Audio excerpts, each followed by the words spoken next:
Excelentíssima Senhora representante do digníssimo prefeito desta cidade, excelentíssimas senhoras, excelentíssimos senhores, nobres irmãos maçônicos, queridos irmãos no ideal espírita, que nos abençoe Jesus, o amigo incondicional das nossas vidas.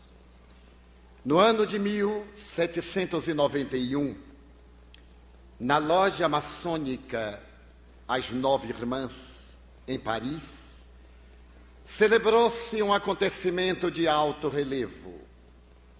A França libertava-se do talante dos Bourbons. A Revolução de 89 havia ensejado a Declaração dos Direitos Humanos.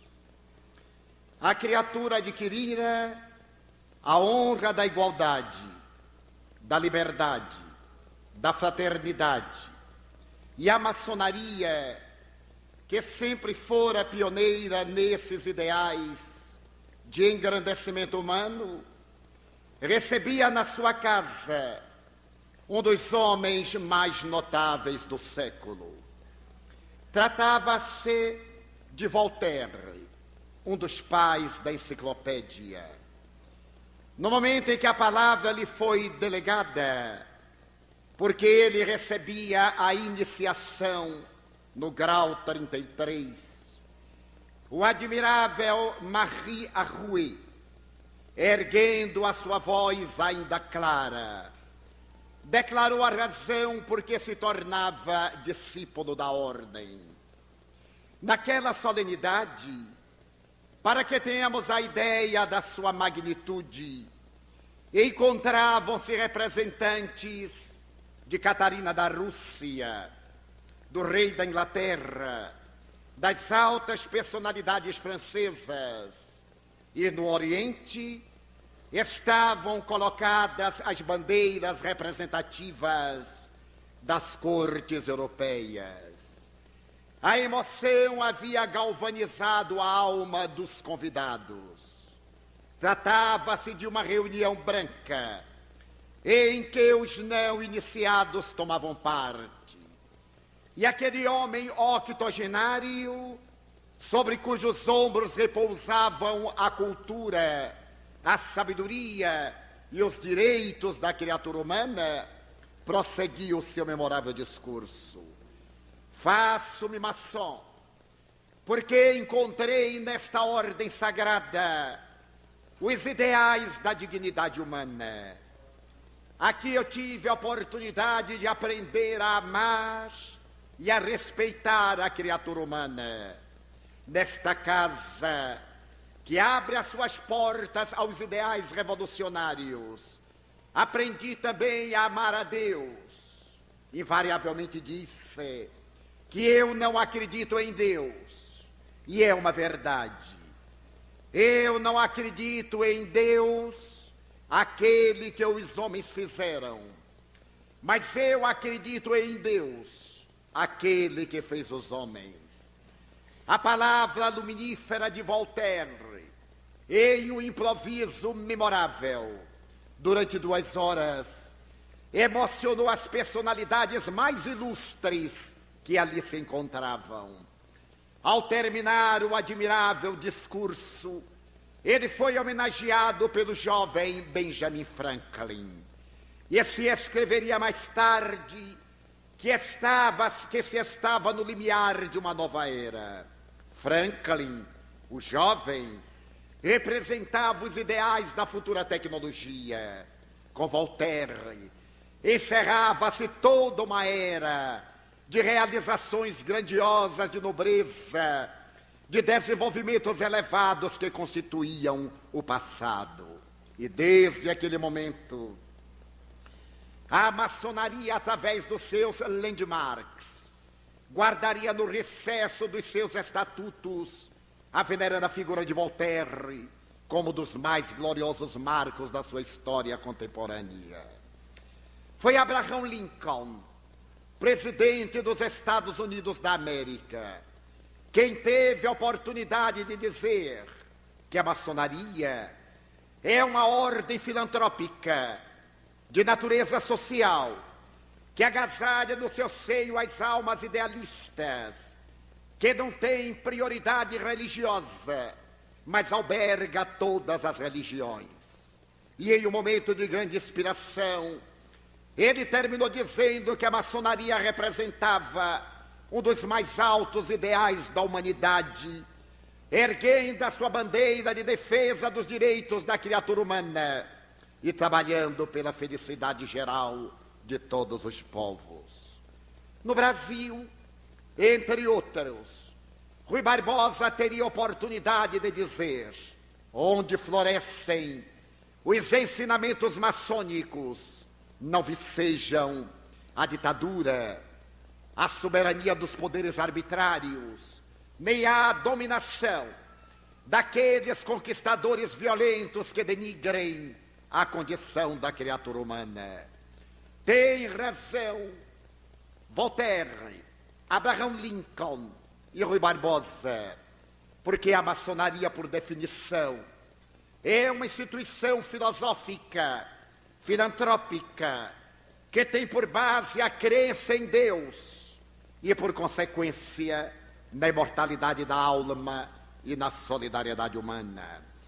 Nas suas reuniões, consagra-se o direito da liberdade e proclama-se a necessidade altruística da fé, objetivando essencialmente a dignificação da criatura ideal. A maçonaria tem as suas origens mais remotas na história do passado, desde os períodos recuados da Babilônia, da Síria, da Caldeia, na Mesopotâmia.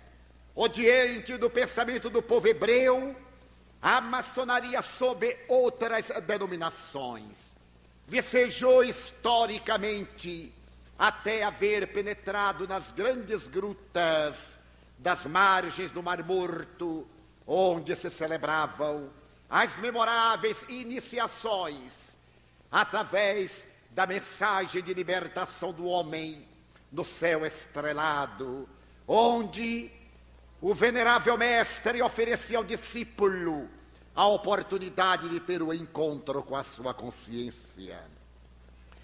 A iniciação, àquela época simbólica, como ainda hoje, era um desafio aos valores morais e éticos do aprendiz.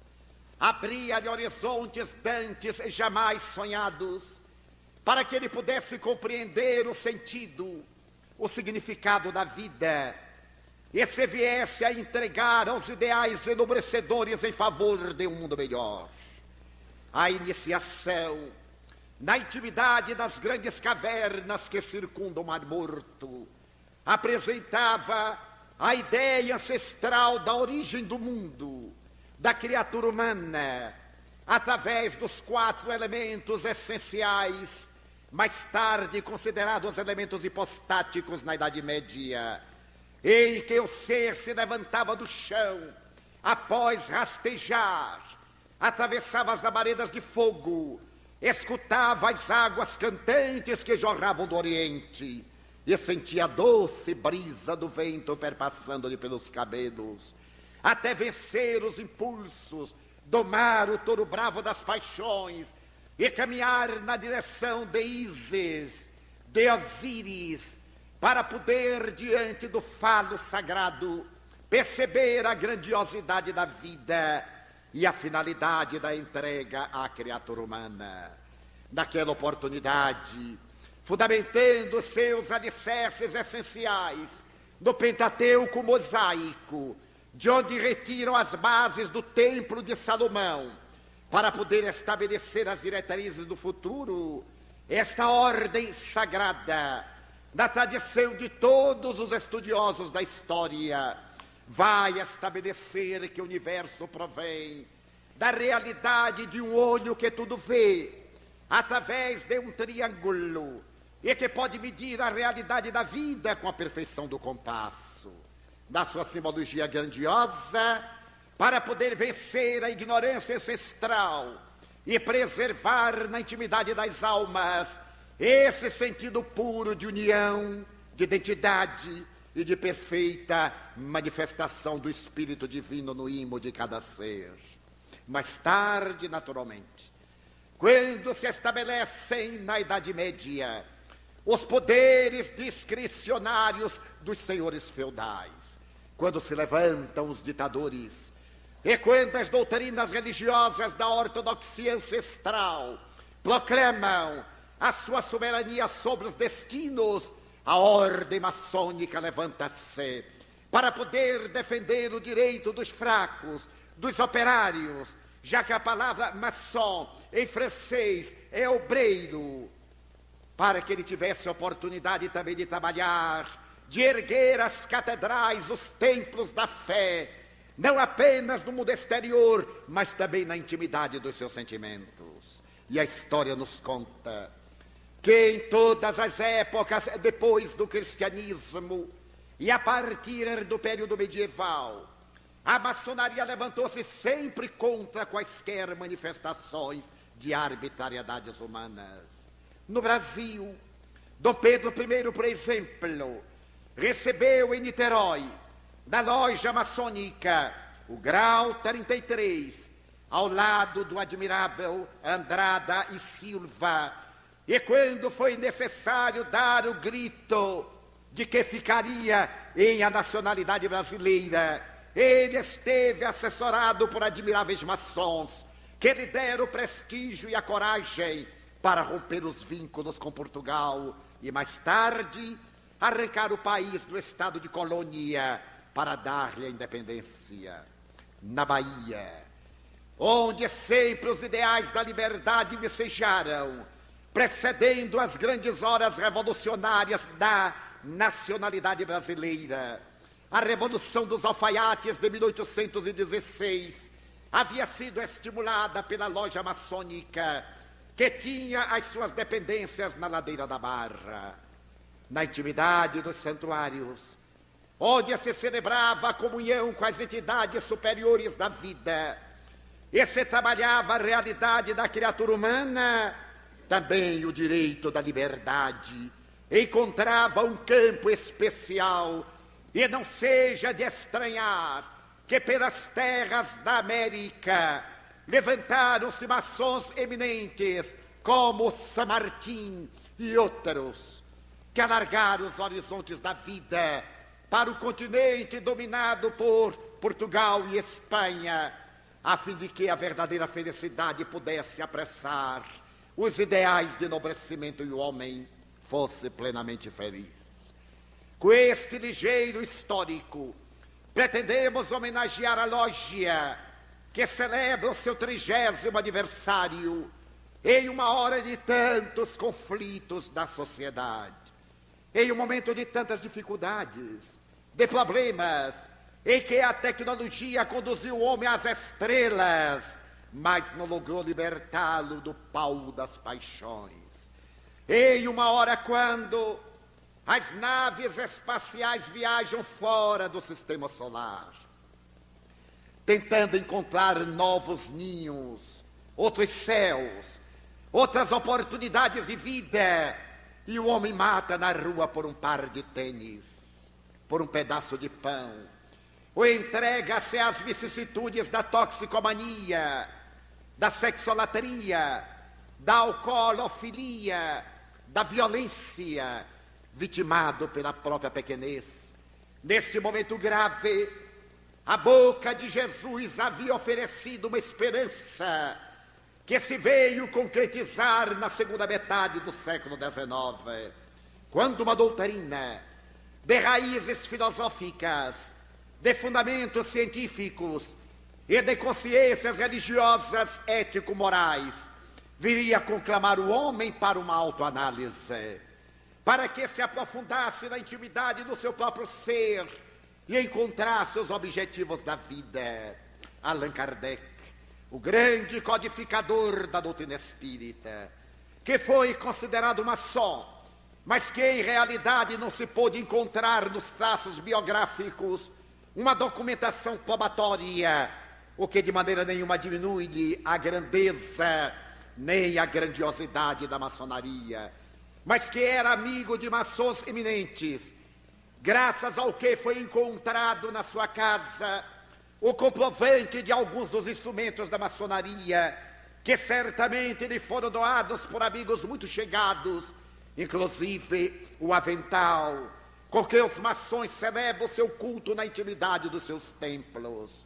Allan Kardec ensejou a criatura humana a visão de um mundo feliz, através da descoberta da própria consciência. Ciência que estuda a origem, a natureza, o destino dos espíritos e as relações que existem entre o mundo espiritual e o mundo corporal. O espiritismo é uma filosofia de visão otimista que leva a criatura ao relacionamento ótimo entre o seu próximo, ele e a divindade, oferecendo-lhe na imortalidade a base para a luta e na ética do Evangelho de Jesus os meios de comportar-se de maneira feliz, dignificadora no relacionamento interpessoal na comunidade na qual se encontra situado. As duas doutrinas, não obstante com diretrizes diferentes, objetivo, o mesmo fim, tornar a criatura humana plenamente feliz. E Allan Kardec, conforme se lê o Livro dos Espíritos, na questão 621, teve ocasião de interrogar as entidades venerandas, onde se encontra escrita a lei de Deus. E as entidades redarguiram na consciência, por ser a consciência da criatura o reflexo da consciência cósmica, por ser o homem o verdadeiro santuário da divindade, por significar esse ser que evoluciona, a grande meta, a finalidade, o objetivo, o significado da vida. Eis que, mais tarde, 100 anos depois de Allan Kardec, a psicologia, realizando um périplo de evolução, vai estabelecer com Carl Gustav Jung que o momento culminante da evolução antropológica, sociológica, psicológica do ser é o momento da aquisição da consciência.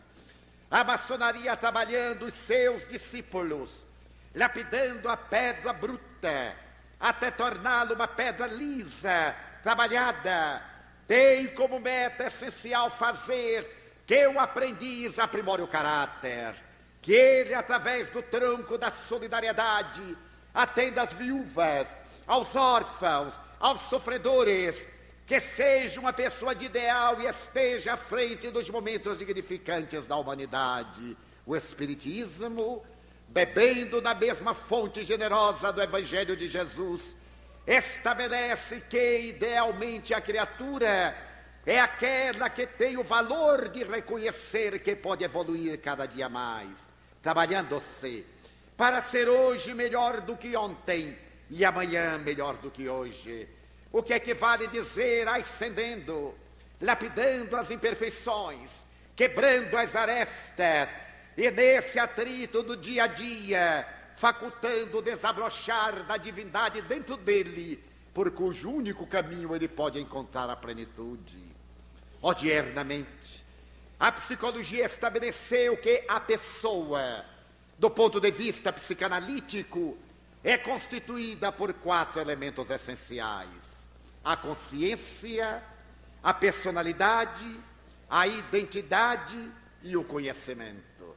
A consciência, do ponto de vista psicológico, é o momento em que o ego identifica os conteúdos psíquicos na medida em que tem conhecimento deles. Equivale dizer que somente seremos pessoas de consciência quando podemos identificar todas as nossas aspirações, quando podemos penetrar na intimidade das nossas realizações passadas e olhar para frente sem conflitos, sem desequilíbrios, com uma perfeita tranquilidade, identificando o que devemos fazer, o que podemos fazer e quando deveremos realizar.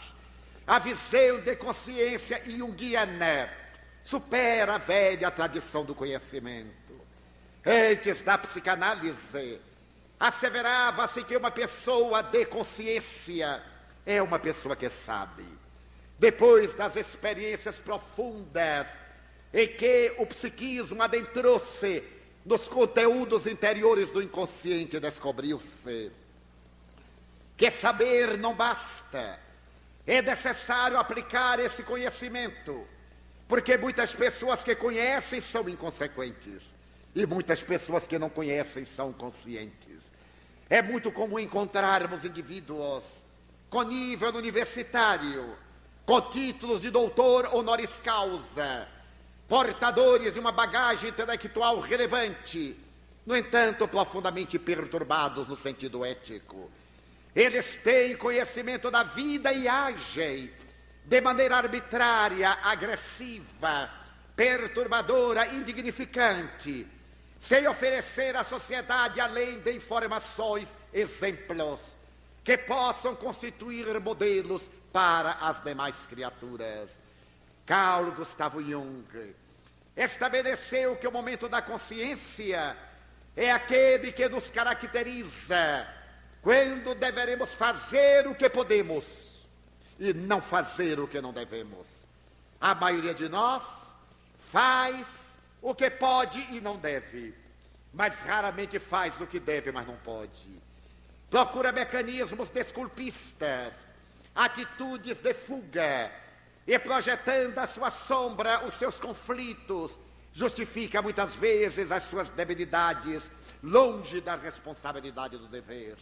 A consciência mereceu o melhor estudo dos psicólogos, desde Freud, mais tarde Jung, Adler, mais recentemente Erich Fromm, passando pela imensa fieira de Gurdjieff, de Pedro Auspensky e de grandes psiquiatras como Elizabeth Kübler-Ross, e mais recentemente de um dos maiores craniologistas da sociedade, o mais perfeito conhecedor do câncer cerebral, estudioso dos neurônios e equipamentos das células nervosas, o Dr. Robert de Ropp, discípulo de Auspensky, por sua vez discípulo de Gurdjieff. O Dr. Robert de Ropp, examinando a sociedade, estabeleceu que vivemos em uma sociedade paradoxal, porque constituímos dois biótipos humanos. Poderíamos dizer que as criaturas, mesmo aquelas melhores informadas, mais bem conhecedoras, pertencemos a grupos psicológicos diferentes. O primeiro grupo, que é constituído de homens sensação, que Gurdjieff chamava homens fisiológicos. Pessoas que comem, que dormem, que atuam no sexo, pessoas que se entregam aos disparates do prazer, os hedonistas, aqueles que perderam o significado e engrandecimento da vida, aqueles que deixaram de se interessar pela sociedade e pela promoção da sua realidade, e que esses biótipos constituem a maioria da humanidade. Nós poderemos vê-los caracterizados pelo egoísmo, desde que eles estejam bem, tudo em sua volta deve estar muito bem. Esses biótipos são indivíduos que obstaculizam o progresso da própria sociedade. Mas ao lado deles existe, em pequena fração, aqueles que somos os homens psicológicos, os que, apesar de comerem, de dormirem, de usarem o sexo, também cultivam os ideais de enobrecimento humano. Somos aqueles que nos interessamos pela promoção social, pelo progresso da criatura, que trabalhamos a sacrifício para que os dias da terra sejam melhores, mais relevantes, mais dignificadores. Somos aqueles que sentimos que a felicidade verdadeira somente é possível quando os que estão à nossa volta são realmente felizes. Como diria hoje a psicologia transacional: você está bem? Então eu estou bem. A nossa felicidade depende essencialmente da felicidade alheia, porque aquele que aspira a uma felicidade ideal pessoal, isolada, não se desenvolveu psicologicamente. Ainda é uma criatura imatura, ainda é escrava das suas paixões e limites, das suas vicissitudes e do seu grau de inferioridade. Somente quando ele percebe que a sociedade vai evoluindo com a sua contribuição, é que se sente planificado, realizado, verdadeiramente no alto nível de consciência.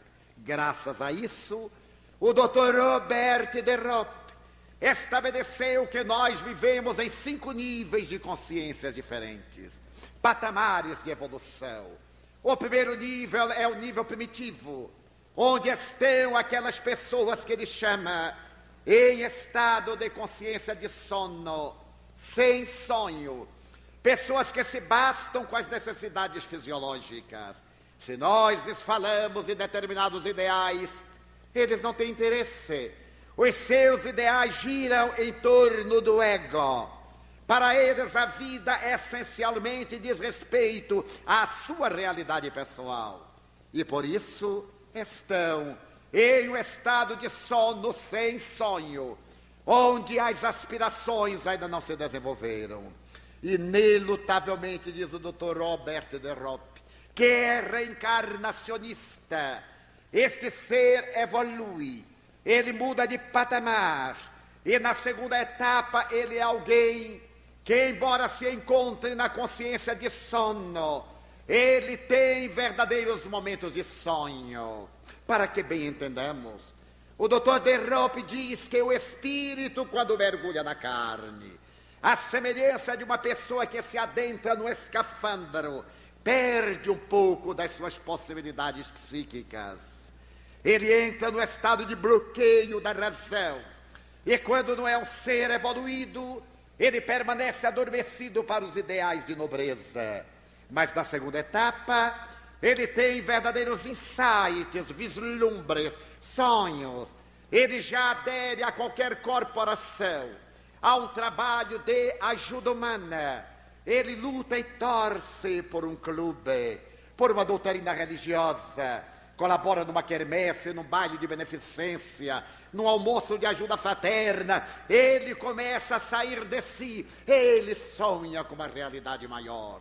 Inevitavelmente, ele passa agora a um terceiro patamar, que é a consciência de sono desperta. Ele já se pergunta: quem sou eu? Para que eu estou na Terra? Qual é o objetivo da minha vida? Depois que eu venha a morrer, o que acontecerá comigo? Será que a vida termina na sepultura? Ou que depois da vida existe vida? Nos patamares anteriores, a criatura não tem qualquer interesse, ou aceita uma doutrina de maneira cega e irracional, que não lhe exige qualquer esforço físico ou mental, ou simplesmente deixa de crer.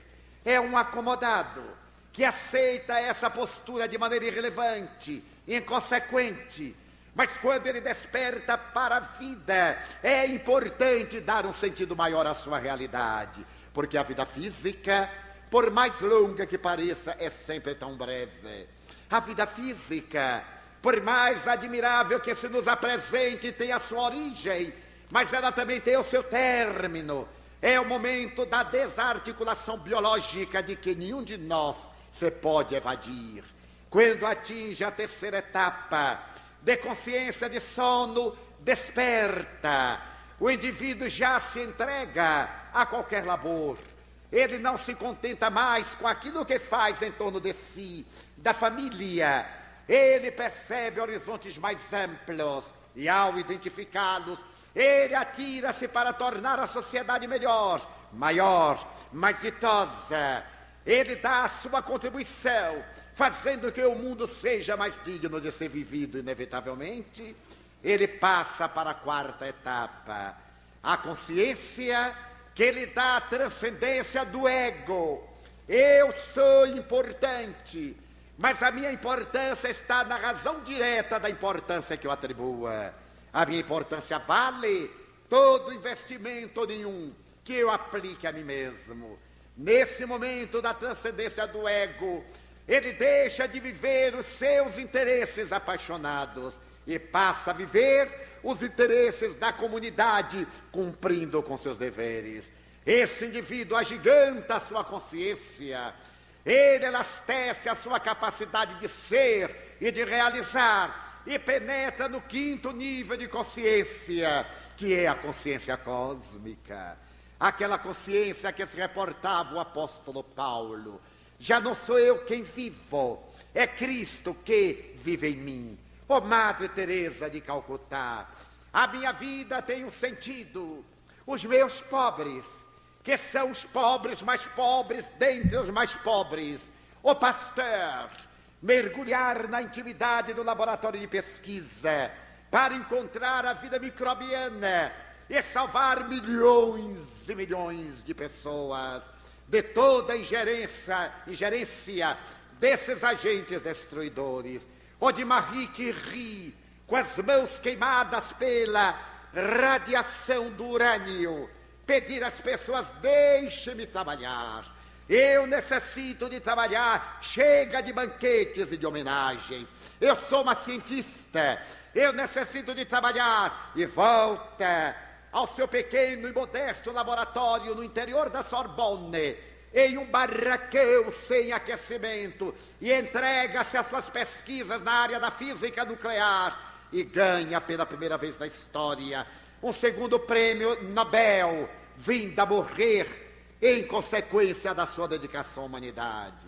É a consciência cósmica, aquela mesma consciência que levou Albert Schweitzer a abandonar a Europa, ele que se dedicava integralmente à música de órgão, a Wagner, aos mais admiráveis compositores, considerado o maior intérprete de órgão medieval, a abandonar tudo para cuidar dos negros de 13 tribos do antigo Congo belga. E de lá do silêncio da África equatorial francesa, em Le Barrené, ele fazer uma solicitação à Europa: mandem-me um marceneiro ou um carpinteiro para ajudar-me a construir a maternidade para os tuberculosos e os rancenianos, que têm necessidade de dar vida a outras vidas, porque as minhas mãos, que se dedicam à cirurgia, estão trêmulas de compulsar o machado, a enxó, o martelo, o serrote, e eu necessito de ter equilíbrio para salvar vidas. Ele penetrou nesse alto nível de consciência, o quinto patamar, a consciência cósmica que nos aguarda, a doutrina espírita.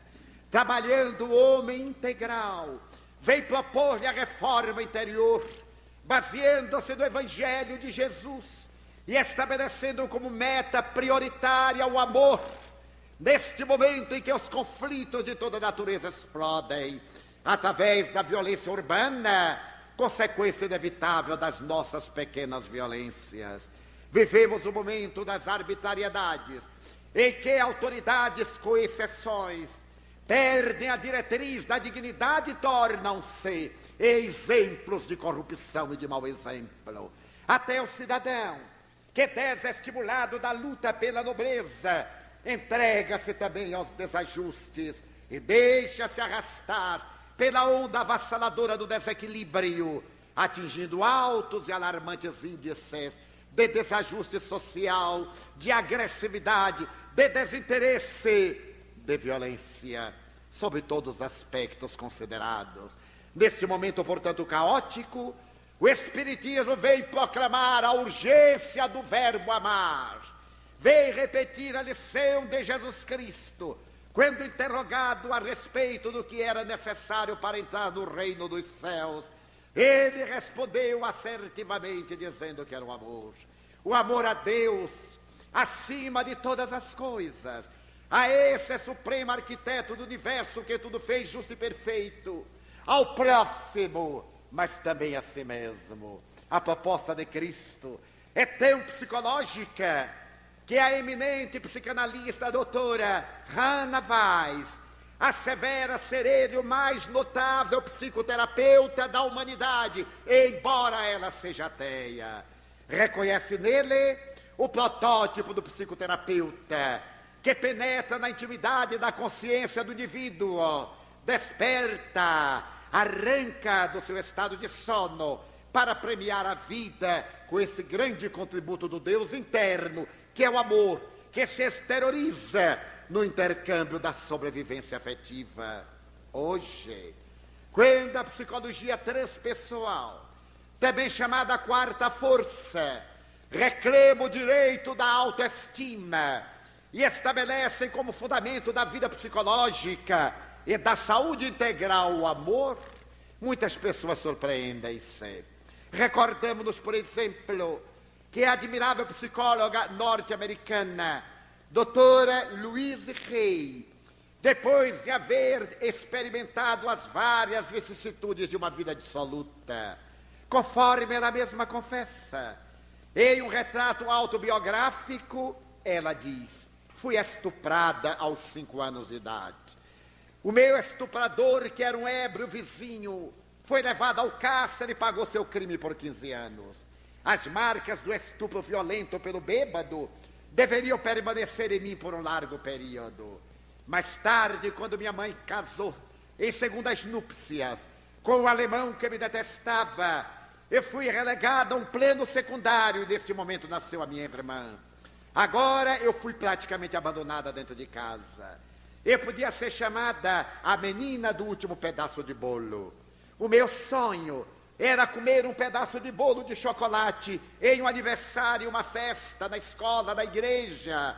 Ficava sempre no último lugar na fila, mas quando eu chegava encontrava apenas o prato vazio. Fui trabalhar num bar, e nesse bar fui violentada N vezes. Fui usada por toda a clientela masculina. Quando eu completei 15 anos, resolvi abandonar Los Angeles. Com uma colega viajei na direção de Chicago e disse à minha mãe: eu voltarei logo. E demorei 39 anos para voltar. Graças às marcas psicológicas da minha vida, eu fui tornar-me modelo de modas. Era uma jovem esguia bonita, progredi, tornei-me modelo fotográfico, ganhei o dinheiro que quis, entreguei-me de certo modo para ser acompanhante de executivos solitários. Cobrava $1000. Também me permitia fazer o que ele necessitasse ou quisesse. Eu não tinha respeito humano, não tinha autoestima. A vida para mim não tinha significado. Eu possuía um apartamento em Nova York e o outro na Côte d'Azur. Possuía um automóvel melhor modelo, casacos de mink e de Vison, mas não me possuía a mim mesmo. Foi um dia como outro qualquer. Passando por Central Park em Manhattan, detive-me à porta de uma igreja e entrei. Uma igreja reformada. Sentei-me num dos seus bancos enquanto alguém tocava o órgão e ensaiava um coral. A melodia penetrou-me. Ela internou-se na minha vida. E a partir daquele momento eu me perguntei: quem é você, Luísa? O que é que você pretende da vida? Qual é o sentido da vida? Você é desventurada, você não se ama. Pela primeira vez eu chorei nos últimos anos. Chorei e tive o meu autoencontro. Eu descobri que não era uma viciada, não era uma pervertida. Eu apenas não me estimava. Eu me entregava às vicissitudes como uma forma de autodestruição, de vingança contra a sociedade que me parecia ter sido injusta. Voltei àquela igreja, comovi-me e resolvi mudar. Era necessário que eu me amasse. Como eu poderia amar alguém se eu a mim mesma não me amava? O auto-amor é relevante. Quando nós amamos aos outros e não nos amamos, realizamos mecanismos de transferência. Somente quem se ama é capaz de amar. Somente quem está rico de esperança pode derramar a claridade do amor. Então, depois de estudar psicologia, eu quis ser terapeuta de um grande número de mulheres como eu e de pessoas que haviam perdido a autoestima, o respeito humano. E hoje, a doutora Louise Hay é considerada a melhor psicoterapeuta americana. Seus livros são vendidos aos milhões de exemplares. Ela já está traduzida em mais de 80 idiomas. Voltou a Los Angeles 39 anos depois. Encontrou a mãe viúva. semi-cega, semi-surda. E ela nota com a lealdade de uma pessoa que se encontrou a si mesma. Eu não amava essa mulher que me desamou, que me desrespeitou, que me ensinou a não ter respeito por mim mesma. Mas quando eu a vi, era minha mãe. E por estima a mim, eu passei a estimá-la. Levei a uma cirurgia de catarata, levei-a a um tratamento auditivo, coloquei no aparelho. É claro que eu não amo essa mulher. Eu a estimo. Somos duas velhas amigas. A doutora Luísa está com quase 70 anos. Sua mãe com 90. Moramos juntas. Somos boas amigas, relacionamos-nos, dialogamos. Graças à técnica terapêutica que ela descobriu, a terapia do espelho, e que a criatura se examina à semelhança de Narciso, ou à semelhança de Dorian Gray, em que a pessoa procura ocultar a sua face, e o retrato é que envelhece, mas a personalidade continua estereotipada, exterior. Então os psicólogos dizem, a pessoa é um ser constituído de 4 elementos, repetindo: a consciência, a personalidade, a identidade, o conhecimento. Ora, a consciência é essa percepção de realidade. Eu só devo fazer o que posso fazer quando devo fazer. Não é fazer quando eu quero e não posso. Ou fazer quando eu posso, mas não devo. Seria uma violência. Realizar no momento adequado, ter consciência dos deveres. A segunda parte constitutiva da pessoa é a personalidade. Todos nós somos personalidades várias. Há pessoas que quando trocam de roupa, também trocam de personalidade. Em casa, são pessoas comuns, pessoas simples, joviais. Mas quando vão a uma festa, ao banquete, usam traje de gala, mudam de personalidade, tomam empáfia, adquirem uma posição soberana, e a gente se imagina para fulano, vê? Ele muda, porque personalidade é máscara, vem da palavra grega persona, a máscara que os atores colocavam na face para traduzir aqueles a quem representavam, e ao mesmo tempo para poder projetar a voz. No anfiteatro grego, a personalidade em nossa sociedade parece muito importante. A maioria das pessoas hoje diz, não, nós temos que parecer. Não é muito importante ser, dizem eles, mas é o que nós parecemos. Daí nós somos pessoas neuróticas, porque parecemos uma coisa, mas somos outra. Quantas vezes dizemos, aquele casal é um casal ideal. Imagine como se beija de público e como se odeia dentro de casa. Ali é a personalidade, é a projeção da imagem, é a sombra, é para estar bem socialmente. A personalidade é qualquer uma coisa que nós vamos realizando para impressionar. É a viagem para fora. Isso constitui parte da criatura humana. A terceira parte constitutiva da pessoa é a identidade. Todos nós nos identificamos com vários fatores. Identificamos-nos com esta arte, com aquele sentido da vida.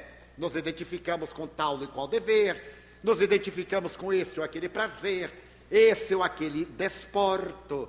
Nos identificamos com fulano ou beltrano. Todos temos uma identificação. Se perguntar, como é seu filho fulano? Bem, ele é um aficionado do futebol, ou do basquetebol, ou das drogas. Agora é mais fácil ser das drogas do que de outra coisa. E como é que é seu marido? Ah, ele é muito mulherengo. E aí a pessoa dá aquele riso conivente de que é uma grande coisa ser mulherengo. Demonstra que ele é um inseguro, é um instável emocionalmente. Não desenvolveu ainda a maturidade psicológica, porque o fato de viver variando é porque não tem segurança de si mesmo. Ele tem dúvida da sua potencialidade, da sua masculinidade. Por isso ele está sempre procurando desafios. Personalidade. Ele está identificado com o jogo da ilusão. E todos nós, de certo modo, temos a nossa identidade. A identidade com aquilo com o que convivemos e que nos impregna. A quarta parte é o conhecimento. A soma das nossas experiências, O que é que nós sabemos da vida?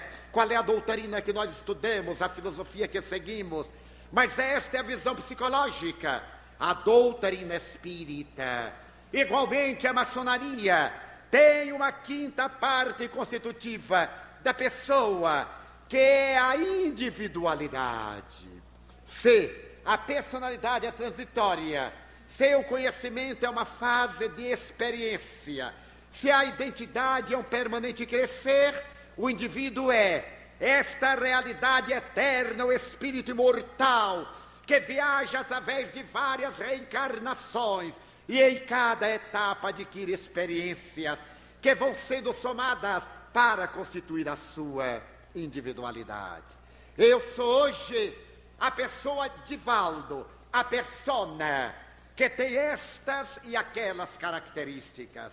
Esse conhecimento, essa identidade com o Espiritismo, a consciência do seu direito de ser, de crer, de agir e o dever de não perturbar a ninguém. Mas em realidade, na minha próxima experiência carnal, eu poderia ser Antônio Manuel, Margarida ou Josefa, mas eu serei a síntese de todas as minhas reencarnações. O Espiritismo, iluminando a psicologia, veio dizer que nós somos autores do nosso destino. Somos hoje o resultado das nossas experiências passadas. Seremos amanhã o resultado das nossas experiências futuras. A felicidade está diante de nós, desde que não seja uma felicidade hedonista, imediatista. Essa felicidade que se apoia no ter, mas aquela felicidade que decorre do ser. Em um dos livros sagrados dos Hebreus, o Talmud, há uma história muito peculiar. Narra-se que 2 judeus na terra tinham casas comerciais fronteiriças. Uma estava próxima à outra, em cada uma da qual se encontrava um dos hebreus. Eles eram bons judeus, frequentavam a sinagoga, eram bons pais, bons esposos, bons cidadãos. Mas quando eles chegavam à casa comercial, eram inimigos entre si. Quando o cliente entrava naquela casa, o de cá rebelava-se, erguia a sua voz e gritava contra Deus, blasfemava. Quando alguém entrava na casa deste, aquele erguia a voz desesperado, odiava-o e viviam numa larga pendenga. Porque fossem bons judeus, Jeová teve compaixão de ambos e mandou que um anjo viesse à terra com infinitos poderes para poder modificar aquela estrutura de animosidade injustificável. O anjo desceu, São Miguel Arcanjo, o poderoso, e olhou qual dos dois tinha melhores sentimentos. Aquele dali era mais generoso. São Miguel foi até ele e disse: eu sou o arcanjo São Miguel. Veio em nome de Jeová com uma incumbência muito confortadora. Eu venho dizer-te que é necessário acabar essa briga. Jeová está interessado que ambos se deem as mãos para ganharem a plenitude do reino. Então Jeová mandou que eu te dissesse que ele te dará tudo quanto tu queiras, desde que faças as pazes com o teu irmão. E o judeu disse: mas o que é que eu vou pedir a Jeová? O anjo, o arcanjo, que era muito sábio, disse: pede-lhe dinheiro. Mas quanto eu vou pedir dinheiro? O que tu quiseres. O que tu quiseres, Jeová te dará. Então o judeu brilhou os olhos e disse: então eu pediria $100.000. Naquela época, o Cruzeiro Real e a URV não valiam nada. Mas $100.000, disse-lhe o anjo indagando. Pede-lhe $1 milhão. Pede-lhe $1 bilhão. É a Jeová, pede-lhe o máximo. O judeu disse: eu posso pedir $1 bilhão? Podes. O que tu pedires, Jeová te dará. Pois eu quero $1 bilhão. E já que era tão fácil o negócio, ele perguntou: eu poderia pedir também uma mansão? O anjo disse: pede-lhe 10 mansões, com quadra de tênis, com piscina, como tu imagines. Então o judeu disse: eu quero 10 mansões.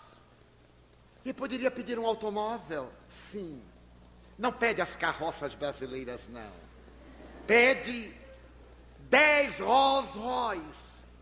Mas 10 Rolls Royce? Olha, eu estou desconfiado, hein? Deve ter alguma condição.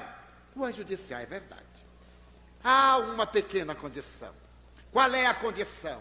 Jeová disse que tudo quanto tu pedires, ele te dará, mas dará em dobro ao teu amigo.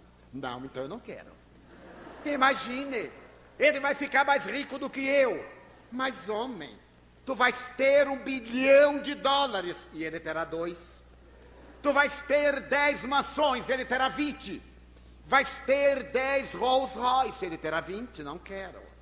Mas, homem, se a briga é porque ele vende, porque tu vendes, ambos terão uma fortuna incalculável.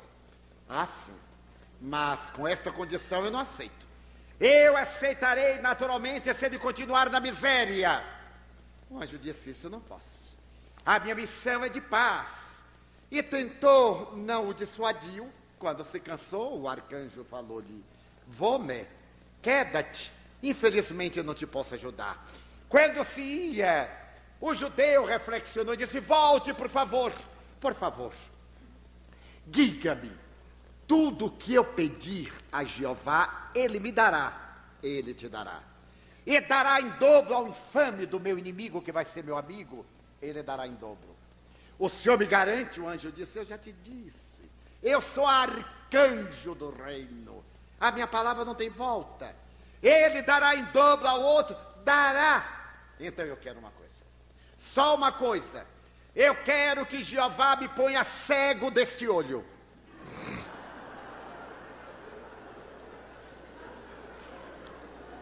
Porque a felicidade para ele era a desgraça do outro. Não era sequer ele ser realmente feliz.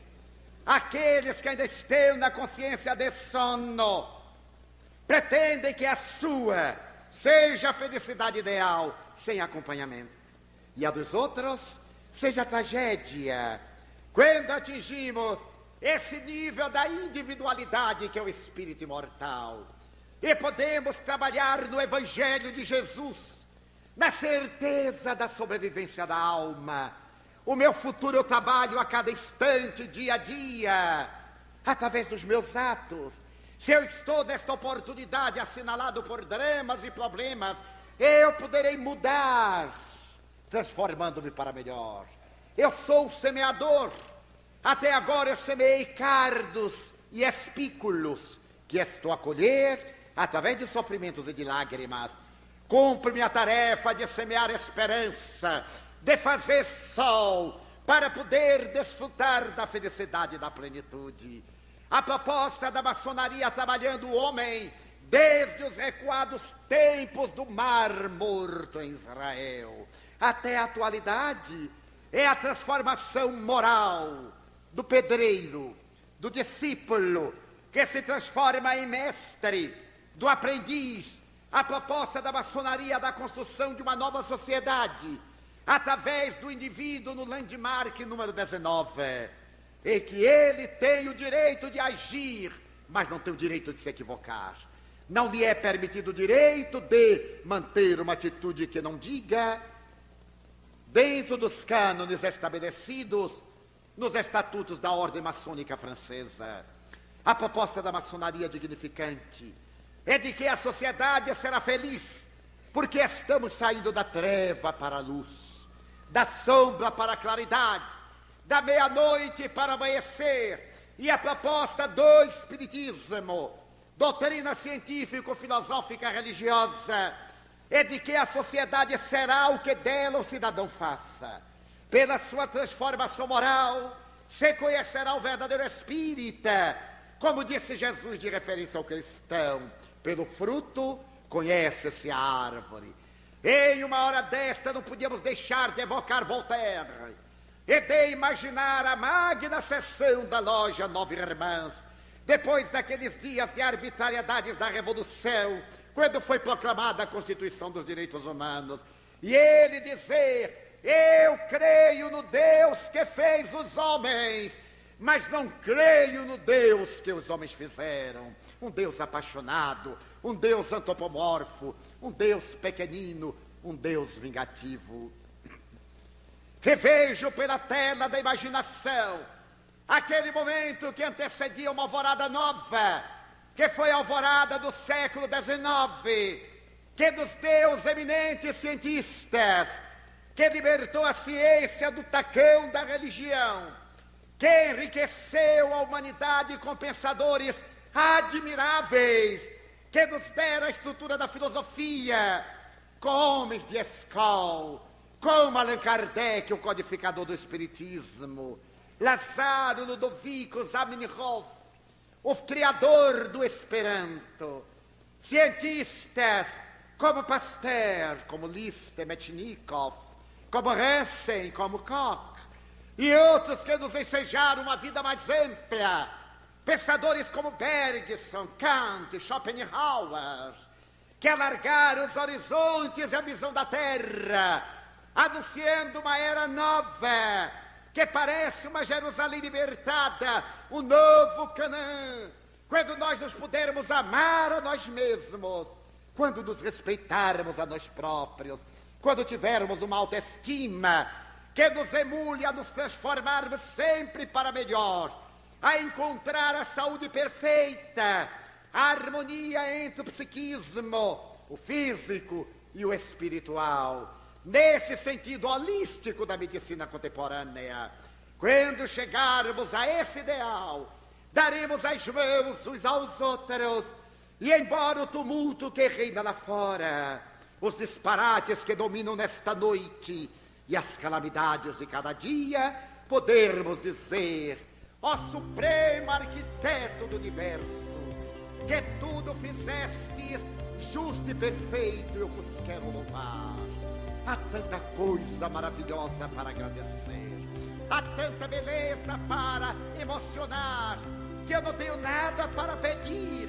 Eu quero dar, quero dizer que a vida é bela, é consentida, é digna de ser vivida. Muito obrigado, Senhor, pelo que me deste, pelo que me dás, pelo ar, pelo pão, pela paz. Muito obrigado pela beleza que os meus olhos veem no altar da natureza, olhos que fitam o céu, a terra e o mar, que acompanham a ave ligeira que corre fagueira pelo céu de anil e se detém na terra verde salpicada de flores em tonalidades mil.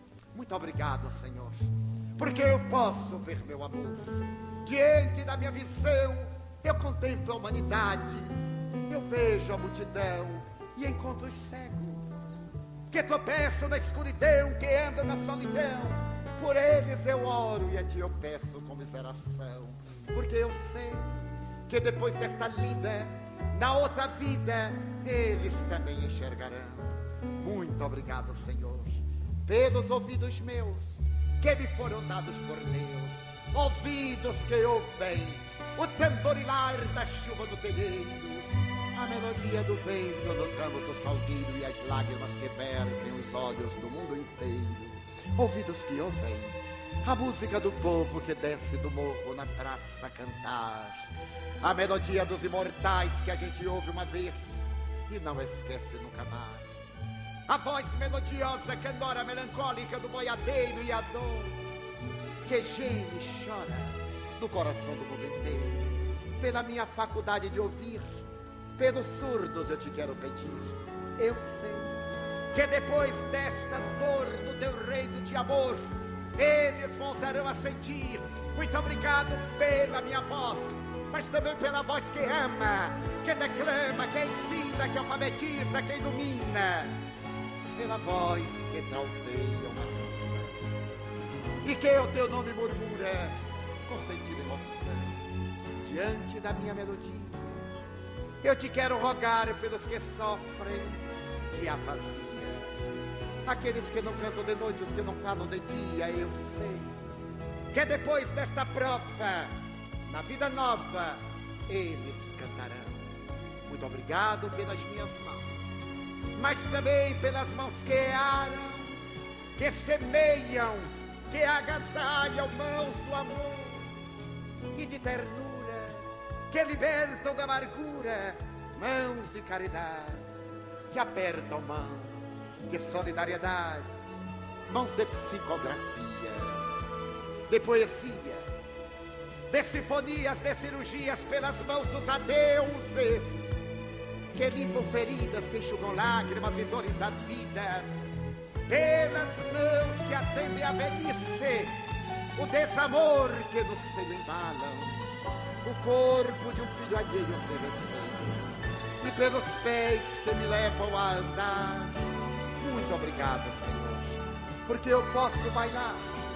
Diante do meu corpo perfeito eu te quero louvar, porque eu vejo na terra infelizes, aleijados, amputados, marcados, deformados, paralisados, desesperados, que não podem andar. Oro por eles. Eu sei que depois desta expiação, na outra reencarnação, eles também bailarão. Muito obrigado por ter um lar. É tão maravilhoso ter um lar. Não é importante se este lar é uma mansão, ou uma tapera, se é um ninho, ou uma casa no caminho, uma favela, se é um bangalô, seja lá o que for, mas é importante que dentro dele exista a figura do amor de mãe ou de pai, de esposo, de marido, de filho, de irmão, a presença de um amigo, alguém que nos dê a mão. É muito triste quando estamos na solidão, pelo menos a companhia de um cão. Mas se eu não tiver ninguém para me amar, nem um teto para me agasalhar, ou uma cama para me deitar, nem aí reclamarei. Pelo contrário, eu te direi: obrigado, Senhor, porque eu nasci. Muito obrigado, porque eu creio em ti, pelo teu amor. Obrigado, Senhor, pela sua atenção. Obrigado, Senhor.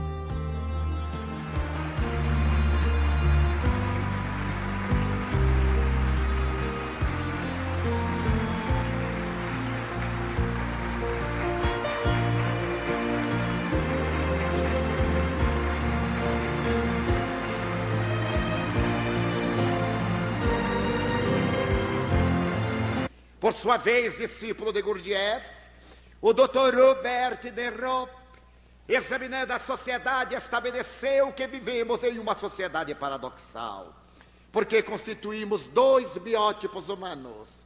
Poderíamos dizer que as criaturas, mesmo aquelas melhores informadas, mais bem conhecedoras, pertencemos a grupos psicológicos diferentes. O primeiro grupo, que é constituído de homens sensação, que Gurdjieff chamava homens fisiológicos. Pessoas que comem, que dormem, que atuam no sexo. Pessoas que se entregam aos disparates do prazer. Os hedonistas, aqueles que perderam o significado e o engrandecimento da vida. Aqueles que deixaram de se interessar pela sociedade e pela promoção da sua realidade. E que esses biótipos constituem a maioria da humanidade. Nós poderemos vê-los caracterizados pelo egoísmo. Desde que eles estejam bem, tudo em sua volta deve estar muito bem. Esses biótipos são indivíduos que obstaculizam o progresso da própria sociedade.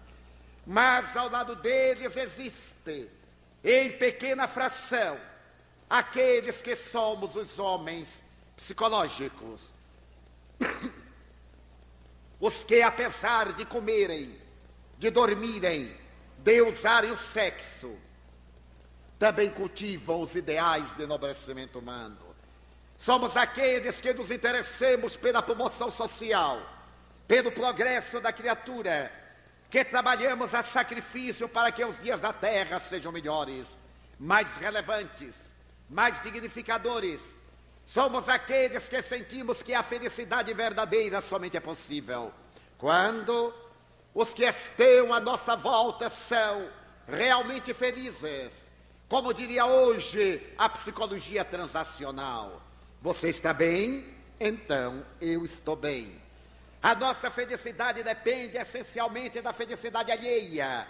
porque aquele que aspira a uma felicidade ideal, pessoal, isolada, não se desenvolveu psicologicamente.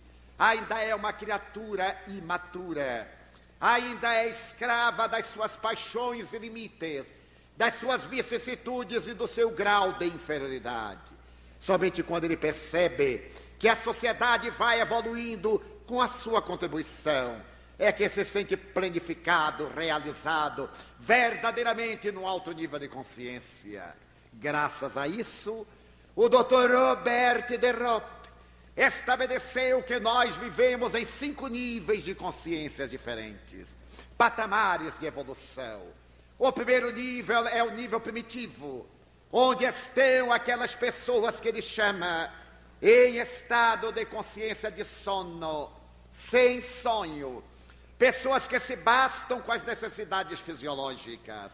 Se nós lhes falamos em determinados ideais, eles não têm interesse. Os seus ideais giram em torno do ego. Para eles, a vida essencialmente diz respeito à sua realidade pessoal. E por isso estão em um estado de sono sem sonho, onde as aspirações ainda não se desenvolveram.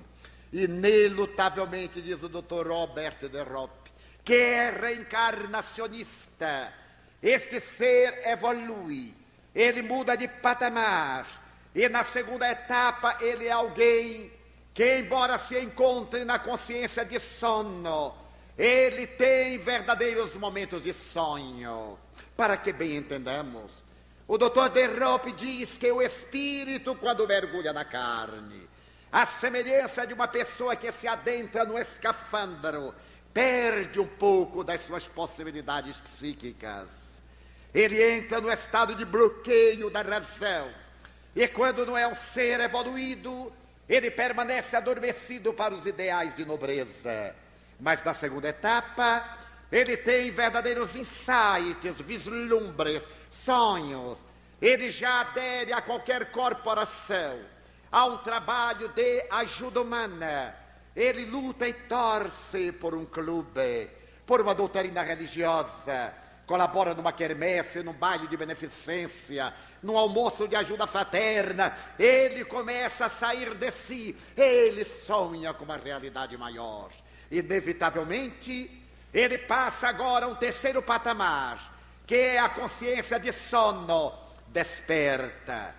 Ele já se pergunta: quem sou eu? Para que eu estou na Terra? Qual é o objetivo da minha vida? Depois que eu venha a morrer, o que acontecerá comigo? Será que a vida termina na sepultura? Ou que depois da vida existe vida?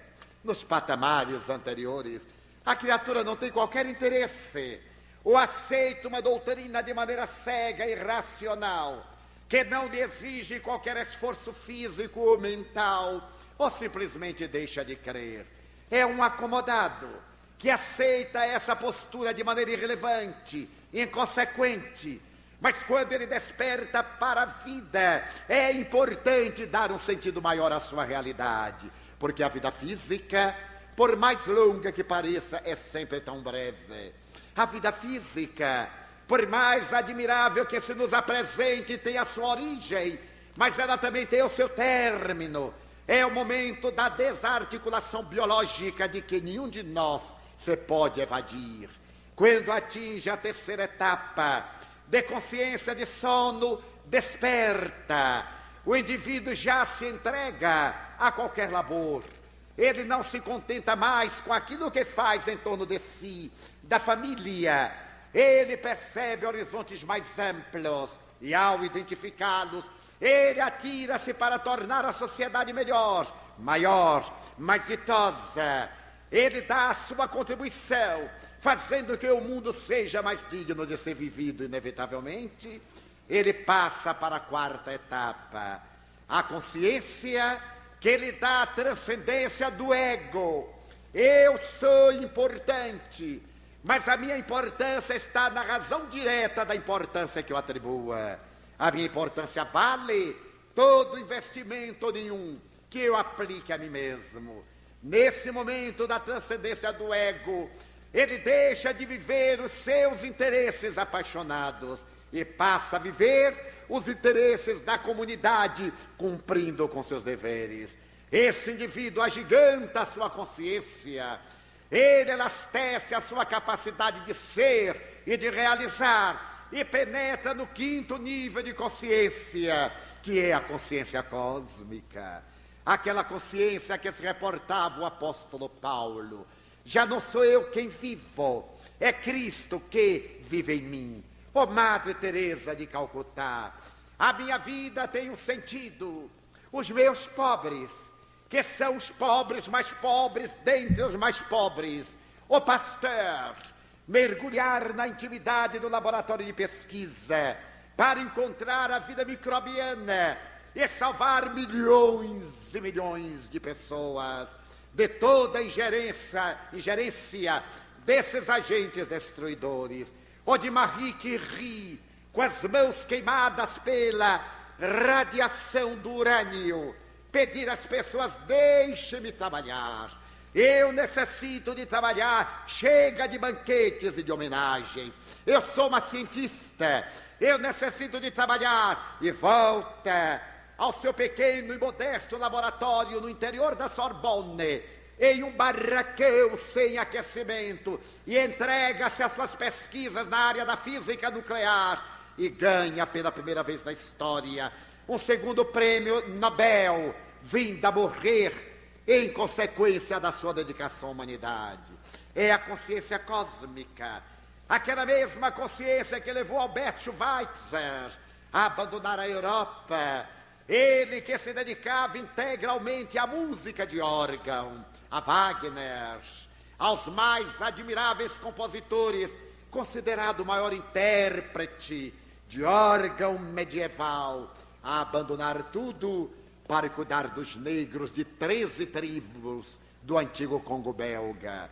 E de lá do silêncio da África equatorial francesa, em Le Barrenet, ele fazer uma solicitação à Europa: mandem-me um marceneiro ou um carpinteiro para ajudar-me a construir a maternidade para os tuberculosos e os rancenianos, que têm necessidade de dar vida a outras vidas, porque as minhas mãos, que se dedicam à cirurgia, estão trêmulas de compulsar o machado, a enxó, o martelo, o serrote, e eu necessito de ter equilíbrio para salvar vidas.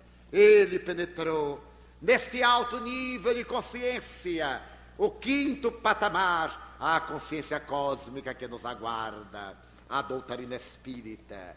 Trabalhando o homem integral, vem propor-lhe a reforma interior, baseando-se no Evangelho de Jesus e estabelecendo como meta prioritária o amor, neste momento em que os conflitos de toda natureza explodem, através da violência urbana, consequência inevitável das nossas pequenas violências. Vivemos o momento das arbitrariedades, em que autoridades, com exceções, perdem a diretriz da dignidade e tornam-se exemplos de corrupção e de mau exemplo.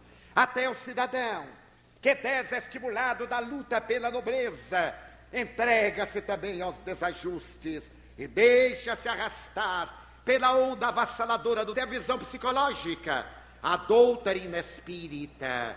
Igualmente, a maçonaria tem uma quinta parte constitutiva da pessoa, que é a individualidade. Se a personalidade é transitória, se o conhecimento é uma fase de experiência, se a identidade é um permanente crescer, o indivíduo é esta realidade eterna, o espírito imortal, que viaja através de várias reencarnações e em cada etapa adquire experiências que vão sendo somadas para constituir a sua individualidade. Eu sou hoje a pessoa Divaldo, a persona que tem estas e aquelas características. Esse conhecimento, essa identidade com o Espiritismo, a consciência do seu direito de ser, de crer, de agir e o dever de não perturbar a ninguém.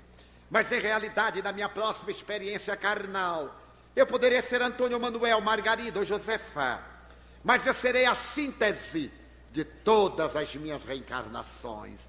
O Espiritismo, iluminando a psicologia, veio dizer que nós somos autores do nosso destino.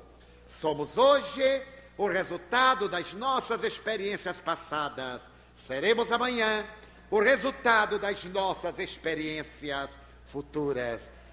A felicidade está diante de nós, desde que não seja uma felicidade hedonista, imediatista. Essa felicidade que se apoia no ter, mas aquela felicidade que decorre do ser. Em um dos livros sagrados dos Hebreus, o Talmud, há uma história muito peculiar.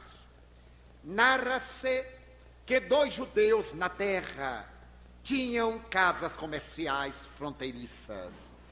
Uma estava próxima à outra, em cada uma da qual se encontrava um dos hebreus. Eles eram bons judeus, frequentavam a sinagoga, eram bons pais, bons esposos, bons cidadãos. Mas quando eles chegavam à casa comercial, eram inimigos entre si. Quando o cliente entrava naquela casa, o de cá rebelava-se, erguia a sua voz e gritava contra Deus, blasfemava. Quando alguém entrava na casa deste, aquele erguia a voz desesperado, odiava-o e viviam numa larga pendenga. Porque fossem bons judeus, Jeová teve compaixão de ambos e mandou que um anjo viesse à terra com infinitos poderes para poder modificar aquela estrutura de animosidade injustificável. O anjo desceu, São Miguel Arcanjo, o poderoso, e olhou qual dos dois tinha melhores sentimentos. Aquele dali era mais generoso. São Miguel foi até ele e disse: eu sou o arcanjo São Miguel. Veio em nome de Jeová com uma incumbência muito confortadora. Eu venho dizer-te que é necessário acabar essa briga. Jeová está interessado que ambos se deem as mãos para ganharem a plenitude do reino. Então Jeová mandou que eu te dissesse que ele te dará tudo quanto tu queiras, desde que faças as pazes com o teu irmão. E o judeu disse: mas o que é que eu vou pedir a Jeová? O anjo, o arcanjo, que era muito sábio, disse: pede-lhe dinheiro. Mas quanto eu vou pedir dinheiro? O que tu quiseres. O que tu quiseres, Jeová te dará. Então o judeu brilhou os olhos e disse: então eu pediria $100.000. Naquela época, o Cruzeiro Real e a URV não valiam nada. Mas $100.000, disse-lhe o anjo indagando. Pede-lhe $1 milhão. Pede-lhe $1 bilhão. É a Jeová, pede-lhe o máximo. O judeu disse: eu posso pedir $1 bilhão? Podes. O que tu pedires, Jeová te dará. Pois eu quero $1 bilhão. E já que era tão fácil o negócio, ele perguntou: eu poderia pedir também uma mansão? O anjo disse: pede-lhe 10 mansões, com quadra de tênis, com piscina, como tu imagines. Então o judeu disse: eu quero 10 mansões. E poderia pedir um automóvel? Sim. Não pede as carroças brasileiras, não. Pede 10 Rolls Royce. Mas 10 Rolls Royce? Olha, eu estou desconfiado, hein? Deve ter alguma condição. O anjo disse: é verdade. Há uma pequena condição. Qual é a condição? Jeová disse que tudo quanto tu pedires, ele te dará, mas dará em dobro ao teu amigo. Não, então eu não quero. Imagine, ele vai ficar mais rico do que eu. Mas homem, tu vais ter $1 bilhão e ele terá 2. Tu vais ter 10 mansões, ele terá 20. Vais ter 10 Rolls Royce, ele terá 20, não quero. Mas homem, se a briga é porque ele vende, porque tu vendes, ambos terão uma fortuna incalculável. Ah, sim, mas com essa condição eu não aceito. Eu aceitarei naturalmente se ele continuar na miséria. O anjo disse: isso eu não posso. A minha missão é de paz. E tentou, não o dissuadiu, Quando se cansou, o arcanjo falou-lhe: Vome, queda-te, infelizmente eu não te posso ajudar. Quando se ia, o judeu reflexionou e disse: Volte, por favor, diga-me, tudo que eu pedir a Jeová, ele me dará, ele te dará. E dará em dobro ao infame do meu inimigo, que vai ser meu amigo, ele dará em dobro. O Senhor me garante, o anjo disse: Eu já te disse, eu sou arcanjo do reino, a minha palavra não tem volta. Ele dará em dobro ao outro, dará. Então eu quero uma coisa, só uma coisa, eu quero que Jeová me ponha cego deste olho.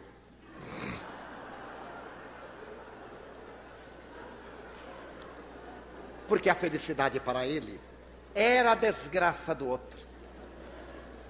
Não era sequer ele ser realmente feliz. Aqueles que ainda estão na consciência de sono pretendem que a sua seja a felicidade ideal, sem acompanhamento. E a dos outros seja a tragédia.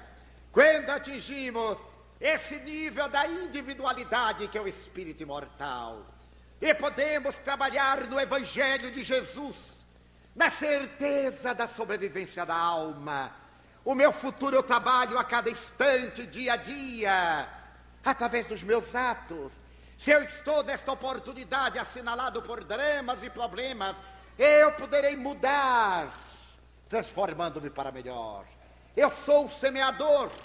Até agora eu semeei cardos e espículos, que estou a colher através de sofrimentos e de lágrimas.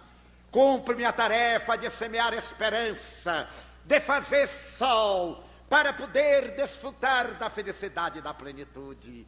A proposta da maçonaria trabalhando o homem desde os recuados tempos do Mar Morto em Israel até a atualidade é a transformação moral do pedreiro, do discípulo, que se transforma em mestre, do aprendiz. A proposta da maçonaria da construção de uma nova sociedade, através do indivíduo no landmark número 19, em que ele tem o direito de agir, mas não tem o direito de se equivocar.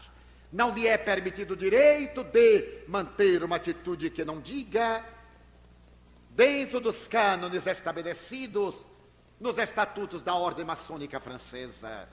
A proposta da maçonaria dignificante é de que a sociedade será feliz, porque estamos saindo da treva para a luz, da sombra para a claridade, da meia-noite para o amanhecer. E a proposta do Espiritismo, doutrina científico-filosófica religiosa, é de que a sociedade será o que dela o cidadão faça.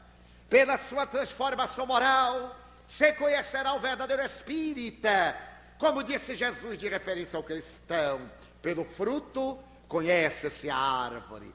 Em uma hora desta não podíamos deixar de evocar Voltaire e de imaginar a magna sessão da loja Nove Irmãs, depois daqueles dias de arbitrariedades da Revolução, quando foi proclamada a Constituição dos Direitos Humanos, e ele dizer: eu creio no Deus que fez os homens, mas não creio no Deus que os homens fizeram. Um Deus apaixonado, um Deus antropomorfo, um Deus pequenino, um Deus vingativo. Revejo pela tela da imaginação aquele momento que antecedia uma alvorada nova, que foi a alvorada do século XIX, que nos deu os eminentes cientistas, que libertou a ciência do tacão da religião, que enriqueceu a humanidade com pensadores admiráveis, que nos deram a estrutura da filosofia, com homens de escola, como Allan Kardec, o codificador do Espiritismo, Lázaro Ludovico Zamenhof, o criador do Esperanto, cientistas como Pasteur, como Liszt, Metchnikoff, como Hansen, como Koch, e outros que nos ensejaram uma vida mais ampla, pensadores como Bergson, Kant, Schopenhauer, que alargaram os horizontes e a visão da Terra, anunciando uma era nova,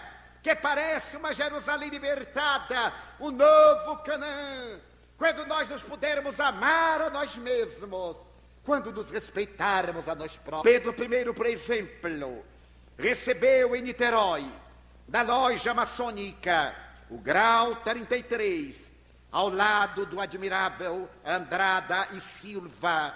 E quando foi necessário dar o grito de que ficaria em a nacionalidade brasileira, ele esteve assessorado por admiráveis maçons, que lhe deram o prestígio e a coragem para romper os vínculos com Portugal e, mais tarde, arrancar o país do estado de colônia para dar-lhe a independência. Na Bahia, onde sempre os ideais da liberdade vicejaram, precedendo as grandes horas revolucionárias da nacionalidade brasileira. A Revolução dos Alfaiates de 1816 havia sido estimulada pela loja maçônica, que tinha as suas dependências na ladeira da Barra. Na intimidade dos santuários, onde se celebrava a comunhão com as entidades superiores da vida, e se trabalhava a realidade da criatura humana, também o direito da liberdade encontrava um campo especial. E não seja de estranhar que pelas terras da América levantaram-se maçons eminentes como San Martín e outros, que alargaram os horizontes da vida para o continente dominado por Portugal e Espanha, a fim de que a verdadeira felicidade pudesse apressar os ideais de enobrecimento e o homem fosse plenamente feliz. Com este ligeiro histórico, pretendemos homenagear a loja que celebra o seu 30º aniversário em uma hora de tantos conflitos da sociedade, em um momento de tantas dificuldades, de problemas, em que a tecnologia conduziu o homem às estrelas, mas não logrou libertá-lo do pau das paixões. Em uma hora quando as naves espaciais viajam fora do sistema solar, tentando encontrar novos ninhos, outros céus, outras oportunidades de vida, e o homem mata na rua por um par de tênis, por um pedaço de pão, ou entrega-se às vicissitudes da toxicomania, da sexolatria, da alcoolofilia, da violência, vitimado pela própria pequenez. Neste momento grave, a boca de Jesus havia oferecido uma esperança que se veio concretizar na segunda metade do século XIX, quando uma doutrina de raízes filosóficas, de fundamentos científicos e de consciências religiosas ético-morais viria conclamar o homem para uma autoanálise, para que se aprofundasse na intimidade do seu próprio ser e encontrasse os objetivos da vida.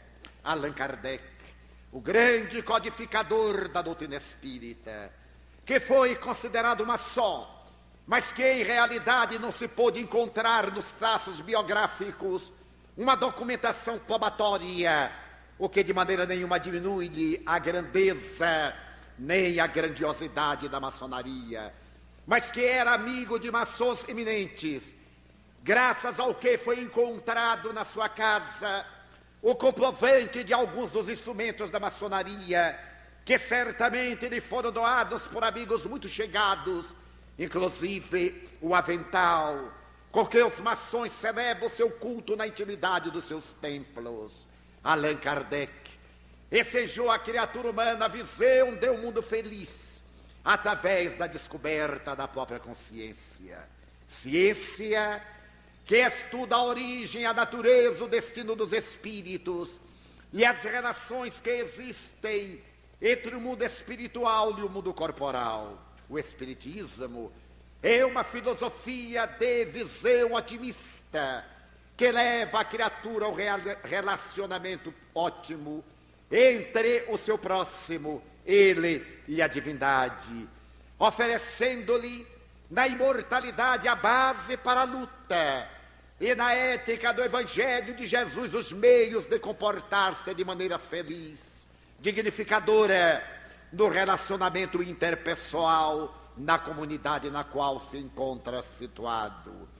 As duas doutrinas, não obstante com diretrizes diferentes, objetivo, o mesmo fim, tornar a criatura humana plenamente feliz.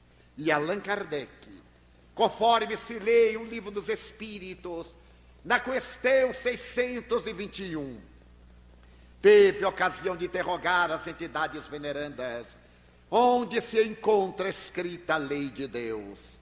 E as entidades redarguiram na consciência, por ser a consciência da criatura o reflexo da consciência cósmica, por ser o homem o verdadeiro santuário da divindade, por significar esse ser que evoluciona, a grande meta, a finalidade, o objetivo, o significado da vida.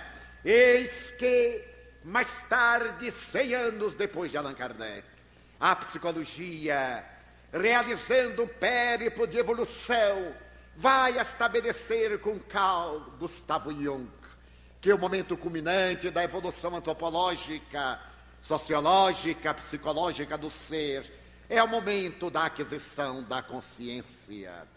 A maçonaria trabalhando os seus discípulos, lapidando a pedra bruta até torná-la uma pedra lisa, trabalhada, tem como meta essencial fazer que o aprendiz aprimore o caráter, que ele, através do tronco da solidariedade, atenda às viúvas, aos órfãos, aos sofredores, que seja uma pessoa de ideal e esteja à frente dos momentos dignificantes da humanidade. O Espiritismo, bebendo na mesma fonte generosa do Evangelho de Jesus, estabelece que, idealmente, a criatura é aquela que tem o valor de reconhecer que pode evoluir cada dia mais, trabalhando-se para ser hoje melhor do que ontem e amanhã melhor do que hoje.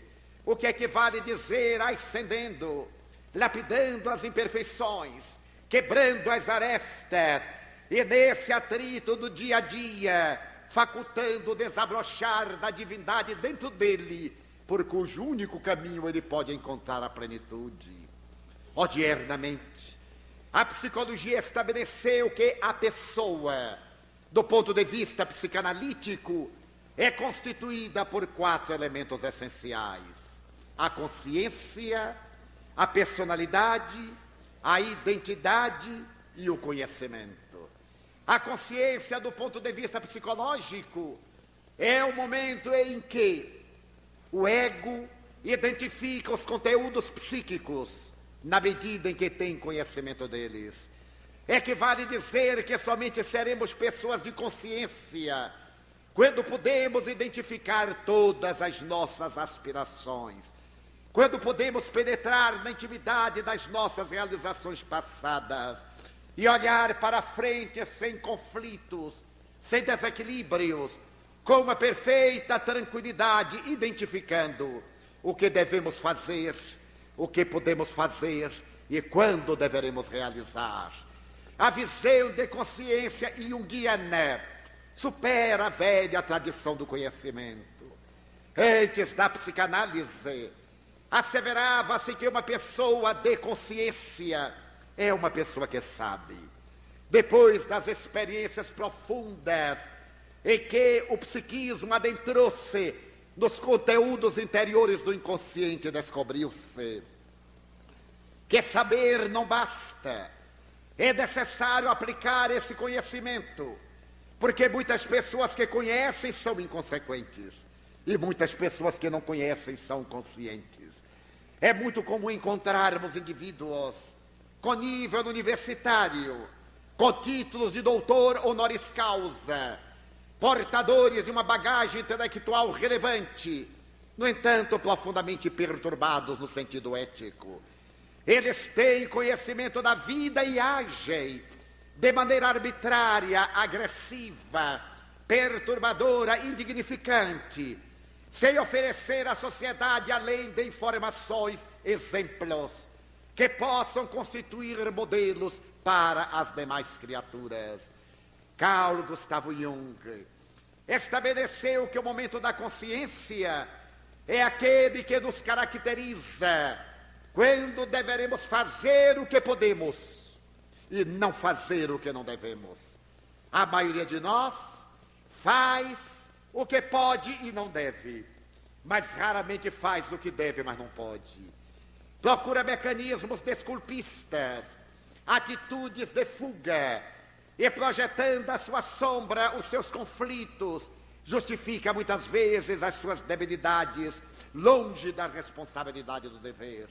A consciência mereceu o melhor estudo dos psicólogos, desde Freud, mais tarde Jung, Adler, mais recentemente Erich Fromm, passando pela imensa fieira de Gurdjieff, de Pedro Auspensky e de grandes psiquiatras como Elizabeth Kübler-Ross, e mais recentemente de um dos maiores craniologistas da sociedade, o mais perfeito conhecedor do câncer cerebral, estudioso dos neurônios e equipamentos das células nervosas, o Dr. Robert de Ropp, discípulo de Auspensky, desequilíbrio atingindo altos e alarmantes índices de desajuste social, de agressividade, de desinteresse, de violência, sob todos os aspectos considerados. Neste momento, portanto, caótico, o Espiritismo veio proclamar a urgência do verbo amar, veio repetir a lição de Jesus Cristo, quando interrogado a respeito do que era necessário para entrar no reino dos céus. Ele respondeu assertivamente, dizendo que era o amor a Deus, acima de todas as coisas, a esse supremo arquiteto do universo que tudo fez justo e perfeito, ao próximo, mas também a si mesmo. A proposta de Cristo é tão psicológica que a eminente psicanalista a doutora Hannah Weiss assevera ser ele o mais notável psicoterapeuta da humanidade, embora ela seja ateia. Reconhece nele o protótipo do psicoterapeuta, que penetra na intimidade da consciência do indivíduo, desperta, arranca do seu estado de sono para premiar a vida com esse grande contributo do Deus interno, que é o amor, que se exterioriza no intercâmbio da sobrevivência afetiva. Hoje, quando a psicologia transpessoal, também chamada quarta força, reclama o direito da autoestima e estabelece como fundamento da vida psicológica e da saúde integral o amor, muitas pessoas surpreendem-se. Recordemos-nos, por exemplo, que a admirável psicóloga norte-americana, doutora Louise Hay, depois de haver experimentado as várias vicissitudes de uma vida dissoluta, conforme ela mesma confessa, em um retrato autobiográfico, ela diz: fui estuprada aos 5 anos de idade. O meu estuprador, que era um ébrio vizinho, foi levado ao cárcere e pagou seu crime por 15 anos. As marcas do estupro violento pelo bêbado deveriam permanecer em mim por um largo período. Mais tarde, quando minha mãe casou, em segundas núpcias, com um alemão que me detestava, eu fui relegada a um pleno secundário e nesse momento nasceu a minha irmã. Agora eu fui praticamente abandonada dentro de casa. Eu podia ser chamada a menina do último pedaço de bolo. O meu sonho era comer um pedaço de bolo de chocolate em um aniversário, uma festa, na escola, na igreja. Ficava sempre no último lugar na fila, mas quando eu chegava, encontrava apenas o prato vazio. Fui trabalhar num bar, e nesse bar fui violentada N vezes. Fui usada por toda a clientela masculina. Quando eu completei 15 anos, resolvi abandonar Los Angeles. Com uma colega, viajei na direção de Chicago e disse à minha mãe: eu voltarei logo. E demorei 39 anos para voltar. Graças às marcas psicológicas da minha vida, eu fui tornar-me modelo de modas. Era uma jovem esguia bonita. Progredi, tornei-me modelo fotográfico, ganhei o dinheiro que quis, entreguei-me de certo modo para ser acompanhante de executivos solitários, cobrava $1000. Também me permitia fazer o que ele necessitasse ou quisesse. Eu não tinha respeito humano, não tinha autoestima. A vida para mim não tinha significado. Eu possuía um apartamento em Nova York e o outro na Côte d'Azur. Possuía um automóvel melhor modelo, casacos de mink e de Vison, mas não me possuía a mim mesmo. Foi um dia como outro qualquer, passando por Central Park em Manhattan. Detive-me à porta de uma igreja e entrei. Uma igreja reformada. Sentei-me num dos seus bancos enquanto alguém tocava o órgão e ensaiava um coral. A melodia penetrou-me. Ela internou-se na minha vida. E a partir daquele momento eu me perguntei: quem é você, Luísa? O que é que você pretende da vida? Qual é o sentido da vida? Você é desventurada, você não se ama. Pela primeira vez eu chorei nos últimos anos. Chorei e tive o meu autoencontro. Eu descobri que não era uma viciada, não era uma pervertida. Eu apenas não me estimava. Eu me entregava às vicissitudes como uma forma de autodestruição, de vingança contra a sociedade que me parecia ter sido injusta. Voltei àquela igreja, comovi-me e resolvi mudar. Era necessário que eu me amasse. Como eu poderia amar alguém se eu a mim mesma não me amava? O alto amor é relevante. Quando nós amamos aos outros e não nos amamos, realizamos mecanismos de transferência. Somente quem se ama é capaz de amar. Somente quem está rico de esperança pode derramar a claridade do amor. Então, depois de estudar psicologia, eu quis ser terapeuta de um grande número de mulheres como eu e de pessoas que haviam perdido a autoestima, o respeito humano. E hoje, a doutora Louise Hay é considerada a melhor psicoterapeuta americana. Seus livros são vendidos aos milhões de exemplares. Ela já está traduzida em mais de 80 idiomas. Voltou a Los Angeles 39 anos depois. Encontrou a mãe viúva, semi-cega, semi-surda. E ela nota com a lealdade de uma pessoa que se encontrou a si mesma. Eu não amava essa mulher que me desamou, que me desrespeitou, que me ensinou a não ter respeito por mim mesma. Mas quando eu a vi, era minha mãe. E por estima a mim, eu passei a estimá-la. Levei a uma cirurgia de catarata. Levei-a a um tratamento auditivo. Coloquei no aparelho. É claro que eu não amo essa mulher. Eu a estimo. Somos duas velhas amigas. A doutora Luísa está com quase 70 anos. Sua mãe com 90. Moramos juntas. Somos boas amigas, relacionamos-nos, dialogamos. Graças à técnica terapêutica que ela descobriu, a terapia do espelho, em que a criatura se examina à semelhança de Narciso, ou à semelhança de Dorian Gray, em que a pessoa procura ocultar a sua face, e o retrato é que envelhece, mas a personalidade continua estereotipada, exterior. Então os psicólogos dizem, a pessoa é um ser constituído de 4 elementos, repetindo: a consciência, a personalidade, a identidade, o conhecimento. Ora, a consciência é essa percepção de realidade.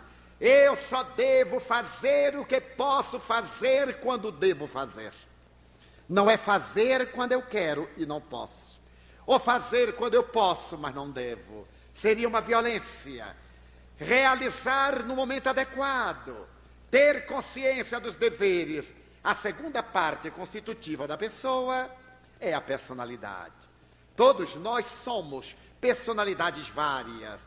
Há pessoas que quando trocam de roupa, também trocam de personalidade. Em casa, são pessoas comuns, pessoas simples, joviais.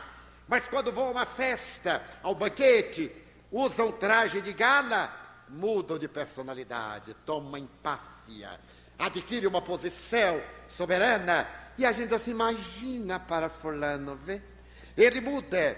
porque personalidade é máscara, vem da palavra grega persona, a máscara que os atores colocavam na face para traduzir aqueles a quem representavam e ao mesmo tempo para poder projetar a voz. No anfiteatro grego, a personalidade em nossa sociedade parece muito importante. A maioria das pessoas hoje diz, não, nós temos que parecer. Não é muito importante ser, dizem eles, mas é o que nós parecemos. Daí nós somos pessoas neuróticas, porque parecemos uma coisa, mas somos outra. Quantas vezes dizemos, aquele casal é um casal ideal. Imagine como se beija de público e como se odeia dentro de casa. Ali é a personalidade, é a projeção da imagem, é a sombra, é para estar bem socialmente. A personalidade é qualquer uma coisa que nós vamos realizando para impressionar. É a viagem para fora. Isso constitui parte da criatura humana. A terceira parte constitutiva da pessoa é a identidade. Todos nós nos identificamos com vários fatores. Identificamos-nos com esta arte, com aquele sentido da vida. Nos identificamos com tal e qual dever. Nos identificamos com esse ou aquele prazer, esse ou aquele desporto. Nos identificamos com fulano ou beltrano. Todos temos uma identificação. Se perguntar, como é seu filho fulano? Bem, ele é um aficionado do futebol, ou do basquetebol, ou das drogas. Agora é mais fácil ser das drogas do que de outra coisa. E como é que é seu marido? Ah, ele é muito mulherengo. E aí a pessoa dá aquele riso conivente de que é uma grande coisa ser mulherengo. Demonstra que ele é um inseguro, é um instável emocionalmente. Não desenvolveu ainda a maturidade psicológica. Porque o fato de viver variando é porque não tem segurança de si mesmo. Ele tem dúvida da sua potencialidade, da sua masculinidade. Por isso ele está sempre procurando desafios. Personalidade. Ele está identificado com o jogo da ilusão. E todos nós, de certo modo, temos a nossa identidade. A identidade com aquilo com o que convivemos e que nos impregna. A quarta parte é o conhecimento, a soma das nossas experiências. O que é que nós sabemos da vida? Qual é a doutrina que nós estudamos, a filosofia que seguimos? Mas esta... Excelentíssima senhora representante do digníssimo prefeito desta cidade, excelentíssimas senhoras, excelentíssimos senhores, nobres irmãos maçônicos, queridos irmãos no ideal espírita, que nos abençoe Jesus, o amigo incondicional das nossas vidas. No ano de 1791, na loja maçônica As Nove Irmãs, em Paris, celebrou-se um acontecimento de alto relevo. A França libertava-se do talante dos Bourbons. A Revolução de 89 havia ensejado a Declaração dos Direitos Humanos. A criatura adquirira a honra da igualdade, da liberdade, da fraternidade. E a maçonaria, que sempre fora pioneira nesses ideais de engrandecimento humano, recebia na sua casa um dos homens mais notáveis do século. Tratava-se de Voltaire, um dos pais da enciclopédia. No momento em que a palavra lhe foi delegada, porque ele recebia a iniciação no grau 33, o admirável Marie Arouet, erguendo a sua voz ainda clara, declarou a razão por que se tornava discípulo da ordem. Naquela solenidade, para que tenhamos a ideia da sua magnitude, encontravam-se representantes de Catarina da Rússia, do rei da Inglaterra, das altas personalidades francesas, e no Oriente, estavam colocadas as bandeiras representativas das cortes europeias. A emoção havia galvanizado a alma dos convidados. Tratava-se de uma reunião branca, em que os não iniciados tomavam parte.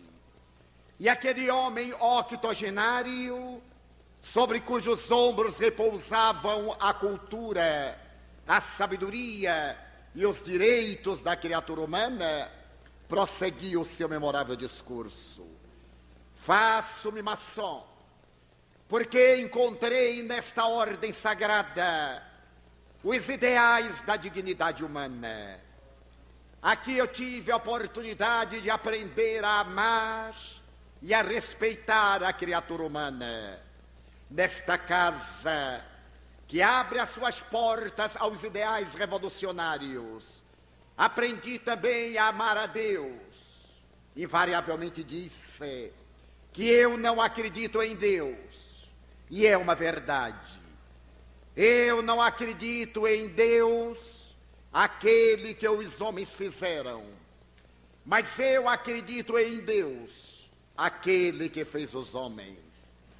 A palavra luminífera de Voltaire, em um improviso memorável, durante 2 horas, emocionou as personalidades mais ilustres que ali se encontravam.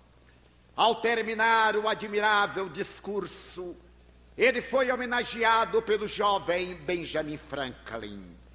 E se escreveria mais tarde que se estava no limiar de uma nova era. Franklin, o jovem, representava os ideais da futura tecnologia. Com Voltaire, encerrava-se toda uma era de realizações grandiosas de nobreza, de desenvolvimentos elevados que constituíam o passado. E desde aquele momento, a maçonaria, através dos seus landmarks, guardaria no recesso dos seus estatutos a veneranda figura de Voltaire como dos mais gloriosos marcos da sua história contemporânea. Foi Abraham Lincoln, presidente dos Estados Unidos da América, quem teve a oportunidade de dizer que a maçonaria é uma ordem filantrópica de natureza social, que agasalha no seu seio as almas idealistas, que não tem prioridade religiosa, mas alberga todas as religiões. E em um momento de grande inspiração, ele terminou dizendo que a maçonaria representava um dos mais altos ideais da humanidade, erguendo a sua bandeira de defesa dos direitos da criatura humana e trabalhando pela felicidade geral de todos os povos. No Brasil, entre outros, Rui Barbosa teria oportunidade de dizer: onde florescem os ensinamentos maçônicos, não vicejam a ditadura, a soberania dos poderes arbitrários, nem a dominação daqueles conquistadores violentos que denigrem a condição da criatura humana. Tem razão Voltaire, Abraham Lincoln e Rui Barbosa, porque a maçonaria, por definição, é uma instituição filosófica, filantrópica, que tem por base a crença em Deus e, por consequência, na imortalidade da alma e na solidariedade humana. Nas suas reuniões, consagra-se o direito da liberdade e proclama-se a necessidade altruística da fé, objetivando essencialmente a dignificação da criatura ideal. A maçonaria tem as suas origens mais remotas na história do passado, desde os períodos recuados da Babilônia, da Síria, da Caldeia, na Mesopotâmia. Odiante do pensamento do povo hebreu, a maçonaria, sob outras denominações, vicejou historicamente até haver penetrado nas grandes grutas das margens do Mar Morto, onde se celebravam as memoráveis iniciações através da mensagem de libertação do homem no céu estrelado, onde o venerável mestre oferecia ao discípulo a oportunidade de ter o encontro com a sua consciência. A iniciação, aquela época simbólica, como ainda hoje, era um desafio aos valores morais e éticos do aprendiz. Abria-lhe horizontes dantes e jamais sonhados, para que ele pudesse compreender o sentido, o significado da vida, e se viesse a entregar aos ideais enobrecedores em favor de um mundo melhor. A iniciação, na intimidade das grandes cavernas que circundam o Mar Morto, apresentava a ideia ancestral da origem do mundo, da criatura humana, através dos 4 elementos essenciais, mais tarde considerados elementos hipostáticos na Idade Média, em que o ser se levantava do chão, após rastejar, atravessava as labaredas de fogo, escutava as águas cantantes que jorravam do Oriente, e sentia a doce brisa do vento perpassando-lhe pelos cabelos, até vencer os impulsos, domar o touro bravo das paixões e caminhar na direção de Ísis, de Osíris, para poder, diante do falo sagrado, perceber a grandiosidade da vida e a finalidade da entrega à criatura humana. Naquela oportunidade, fundamentando seus alicerces essenciais no Pentateuco mosaico, de onde retiram as bases do Templo de Salomão, para poder estabelecer as diretrizes do futuro, esta ordem sagrada, na tradição de todos os estudiosos da história, vai estabelecer que o universo provém da realidade de um olho que tudo vê, através de um triângulo, e que pode medir a realidade da vida com a perfeição do compasso, na sua simbologia grandiosa, para poder vencer a ignorância ancestral e preservar na intimidade das almas esse sentido puro de união, de identidade e de perfeita manifestação do Espírito Divino no ímã de cada ser.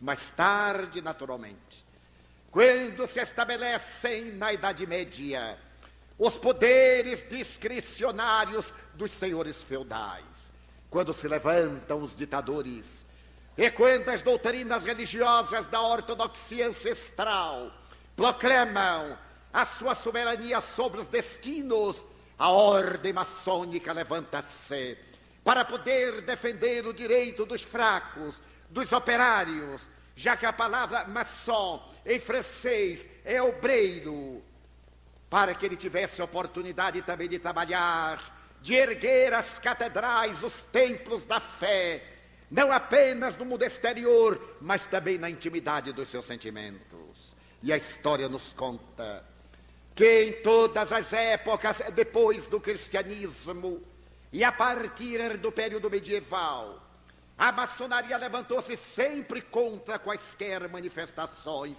de arbitrariedades humanas. No Brasil,